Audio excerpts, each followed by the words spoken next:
Donald Trump avait promis de rendre l'Amérique plus forte, mais une décision a peut-être poussé son plus proche allié en Asie directement dans les bras de la Chine.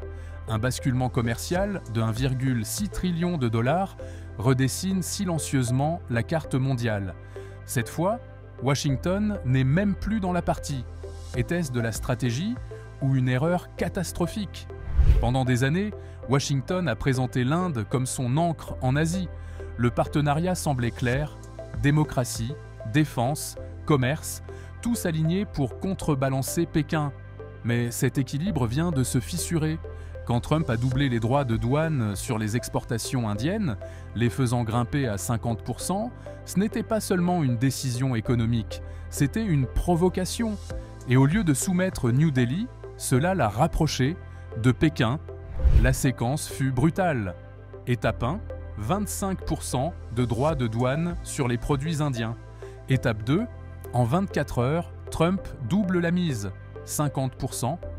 Résultat, près de 70% des exportations indiennes vers les États-Unis, textiles, riz, épices, médicaments deviennent soudainement non compétitives. Les usines ralentissent, les commandes s'effondrent, les marges disparaissent.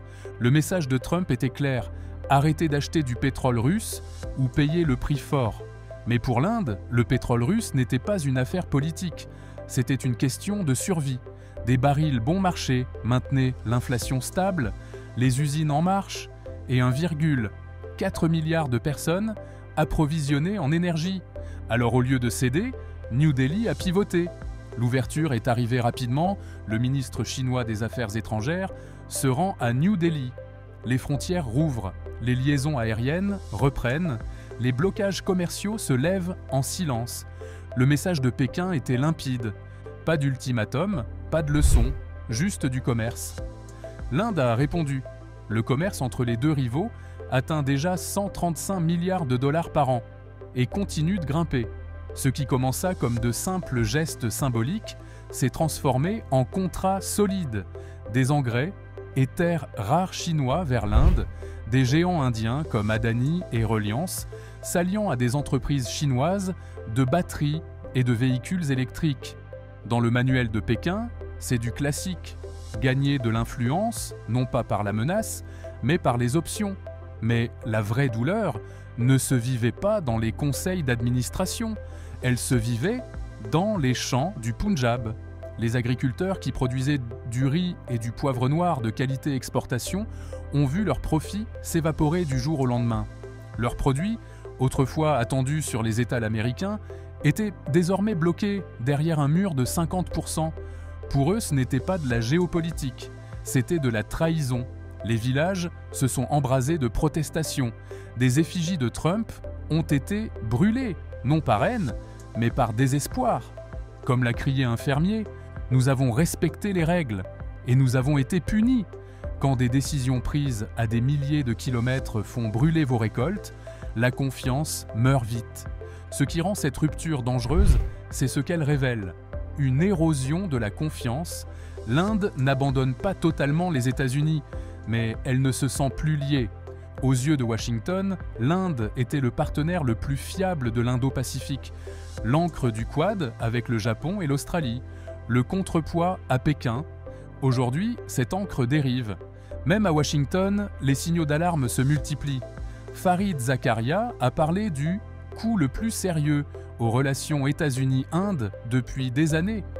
L'ancien ambassadeur Kenneth Jester a averti que la tactique de Trump pourrait rapprocher durablement l'Inde de la Chine.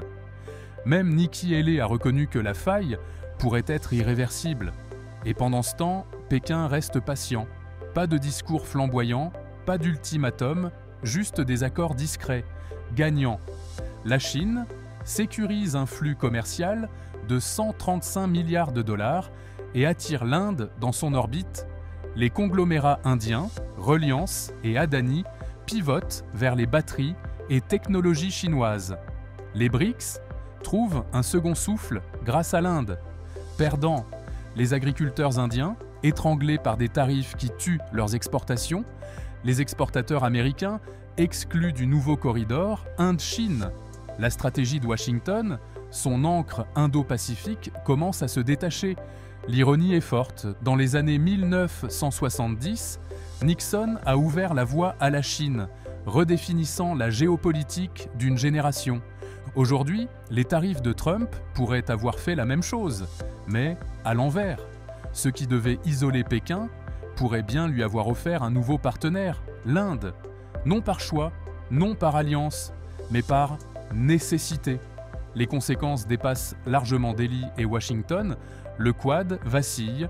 Tokyo et Canberra réévaluent la fiabilité de l'Inde. Les BRICS se renforcent.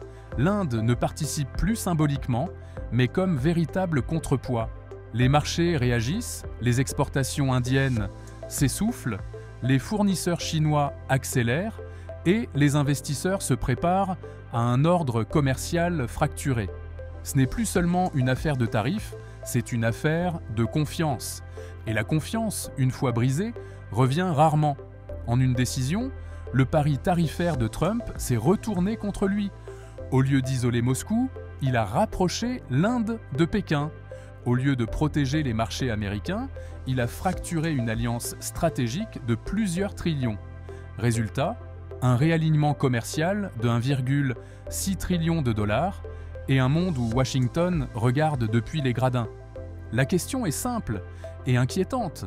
Les États-Unis peuvent-ils réparer les dégâts? Ou bien la plus grande démocratie du monde vient-elle de redessiner, seule, la carte du pouvoir mondial? Parce que si l'Inde continue de pencher vers l'Est, ce n'est pas seulement un basculement commercial, c'est une fracture géopolitique qui pourrait remodeler le 20 et 1e siècle.